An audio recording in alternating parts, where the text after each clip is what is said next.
right, so chapter 10 is really long, and I don't know why he didn't break it up any more than he did. The other chapters are nicely divided. Chapter 10 is really, really long. Lots going on here, so we have several slides to cover. This is part 6 of the video lecture series. Okay, so first of all, Mr. Covey, who's known for breaking young slaves, is deceptive. He likes to trick his slaves. He likes to pretend he's going somewhere and then hides out and watches them and likes to catch them in, wrongdoing and beat them with switches, whatever. So that's who we have. He cannot be trusted. He is deceptive. And so Douglas explains that the first 6 months of living with Mr. Covey were the worst of his life, and this is when he drank the bitter dregs of slavery. It was during this time.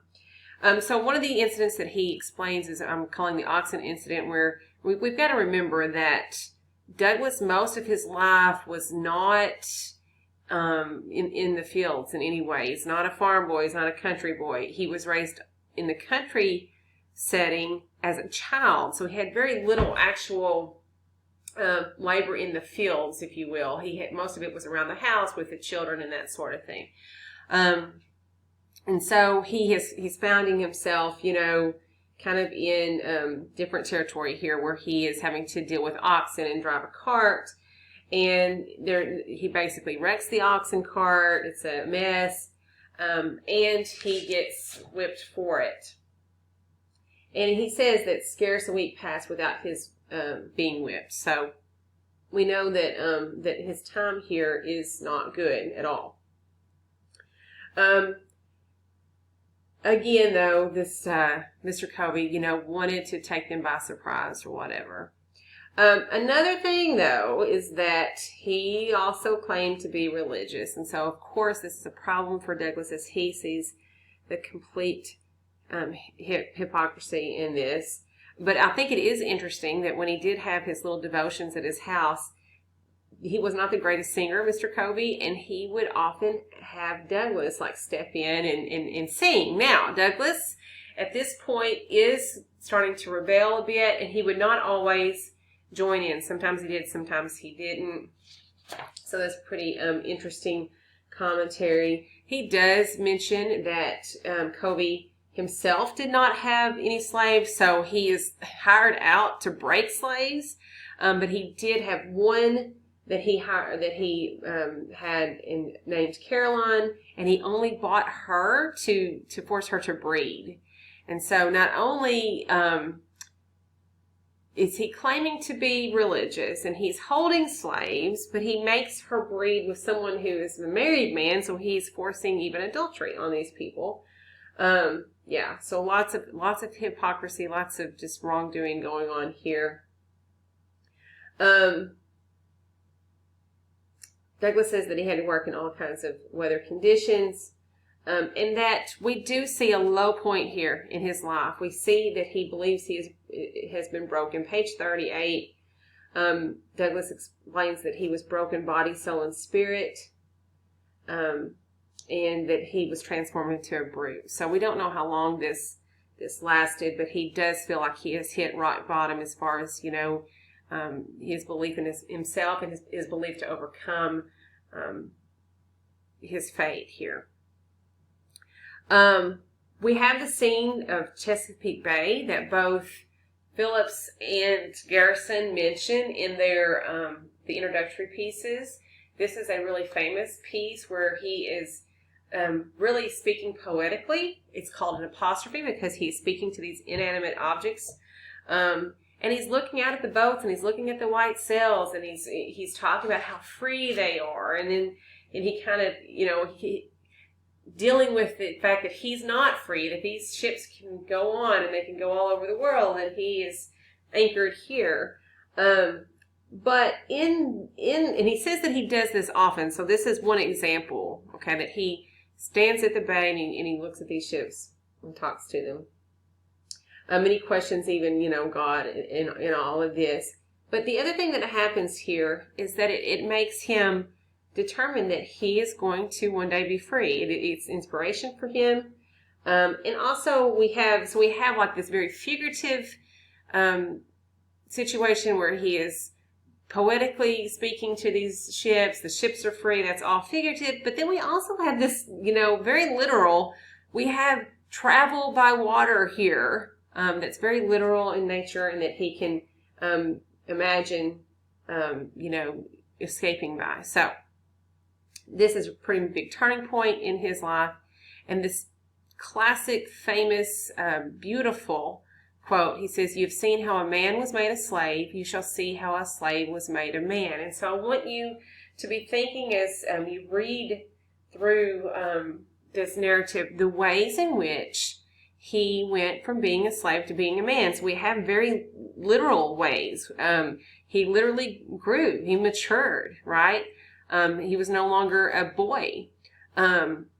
We have that he literally escapes slavery so that he is his own man, his own master, as he says. But there are other ways. He becomes a leader. He learns how to read and write. And so there are just many different figurative and literal ways in which he goes from being slave to man.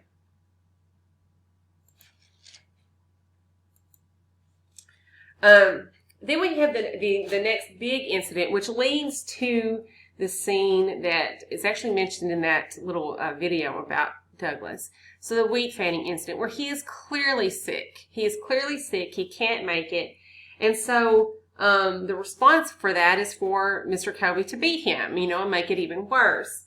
And so we see some independence here. We see Frederick Douglass say, "I've had enough. I'm going to go to my master." Because remember, Mr. Covey's just a hired out situation. So he goes to Master Thomas to try to get out of being at Mr. Covey's or whatever. And Master Thomas is not thrilled that his slave has been beaten like this, but he is obviously not going to do anything about it. And so this is all happening on a weekend. So instead of going straight back to to Mr. Covey's, he stops at Sandy Jenkins' place. Sandy Jenkins is a slave that actually is married to a free slave, and so he's there for the night. Sandy Jenkins convinces him to put this particular root in his pocket and says that it's not, that will keep him from being harmed in any way. So when Douglas returns on Sunday, well, it's the day of church, right? And so our wonderful Mr. Covey kind of ignores Douglas in a way, and Douglas thinks that he, that the root somehow is keeping him safe. Well, of course, we see on Monday that Mr. Covey intends to take care of it. And this is a huge turning point in Douglas's life, because he determines that he is going to fight back. And he does. And he says that they fought for like 2 hours, and when it was all said and done, Covey was shedding more blood than he was, and it just kind of stopped. And Covey never laid a hand on him again, nor did it get out. And he believes that, that it did not get out because Covey had the reputation of being able to break slaves. And if he had to have Douglas arrested for this, then the news would be out that there was a slave he could not break, right? So, huge turning point. This determination that he was going to stand up for himself and not allow himself to be beaten anymore. Douglas also explains what holidays meant for the slaves. And so we have those days between Christmas and New Year's, he says, where slaves were allowed to do whatever they wanted to. Some of them were industrious and made things, for future use, for future sale. Some of them went hunting, but many of them partied and got drunk. And he says that's what the slave owners wanted them to do, because they would get too drunk, and it was almost like being enslaved to your own, vices, getting drunk, being miserable, being happy to go back to work when it was all over. So he does see this as a way, to continue the institution of slavery, using these holidays to keep the slaves subservient to them. All right, so he finds out that he is going to go live with a Mr. Freeland. And Mr. Freeland is just, the best as far as these slave holders go. It says that he possessed some regard for honor, some reverence for justice, and some respect for humanity. He believed that they only should work from dawn till dusk. He gave them plenty to eat and plenty of time to eat with as well. And so, he was perfectly fine at Mr. Freeland's and said it was heavenly by comparison.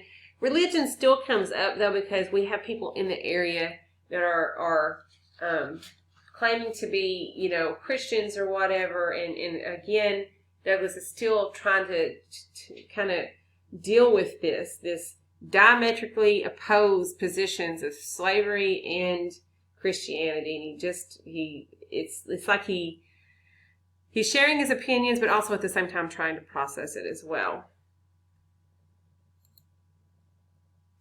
All right. While he's at Mr. Freeland's, he begins to teach others to read. So he's being a leader. He's being a teacher. He forms close bonds with other slaves, and ultimately they start planning their escape. The two Henrys, John and Charles. And so they have all these plans, and they go over all the possibilities, and they really, while they were hopeful, they felt like there were many obstacles in their way, that they were being threatened somehow, they're going to get found out. They were going to run into obstacles. And just the day that they were planning on leaving, Frederick somehow sensed betrayal. So, and he was right. They were arrested. So the Henrys, John and Charles were actually able to go back, to Mr. Freeland's, but Douglass was then sent back to Baltimore to live with the Aulds because, he was seen as the leader that he was in all of this. So he goes back to live with the Aulds and, still finds them, they're not perfect by no means, and they still have problems. But, his existence there is a lot better compared to Mr. Covey. Okay. So he starts working in the shipyard. He does talk about the fact that they're at the shipyard. There are free black ship carpenters working alongside the white ship carpenters, and there's also slaves. And so he talks about how the white ship carpenters, have a problem, with the black ones, and how, they refused to work alongside the black ship carpenters, felt like that their jobs were being taken over. And then because he is a black slave, he kind of gets insinuated into that mess as well. All right. At some point, he is beaten up by shipyard workers. And just like we've seen before, even though there were so many people there witnessing it, and Hugh Auld was not happy about this at all, there was no justice to be had. It doesn't matter that there were all these witnesses. When he's all beaten up, we do see that Sophia Auld is kind to him again. That was kind of hard for him to deal with still. It's nice for her to he saw her old self there.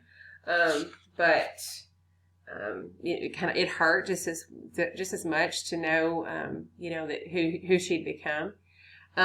And then he goes on and he starts working as a caulker. So that's the trade that he eventually learns, how to caulk. It's a shipyard situation, building ships. And even begins negotiating his own work and his own wages. Thought question for Chapter 10. What is humanity?